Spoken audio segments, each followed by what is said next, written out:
మోడీ కోసం లోకేష్ని పక్కన పెట్టారా లేకపోతే ఉద్దేశపూర్వక వాస్తవంగా చిలకలూరుపేట సభ ఇనిషియేటివ్ తీసుకుంది లోకేష్. అందరికంటే ముందు వెళ్ళి అక్కడ అసలు ఆ సభకి సంబంధించిన ఏర్పాట్లు కొబ్బరికాయ కొట్టి పూజ చేసి ప్రారంభించి ఆ పైన అందరితో మీటింగ్ పెట్టి ఎవరెవరు ఏమేం చేయాలో డిసైడ్ చేసింది లోకేష్. ప్లానింగ్ అంతా లోకేష్.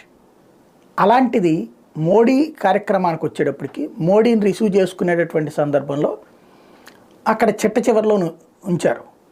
ఆ తర్వాత సభావేదిక మీదకి బాలకృష్ణ వచ్చారు, అట్లాగే మిగతా వచ్చిన లోకేష్ని పిలవలేదు. ఎందుకని? తెలుగుదేశం పార్టీ శ్రేణులకి ఇది ఒక అయోమయం.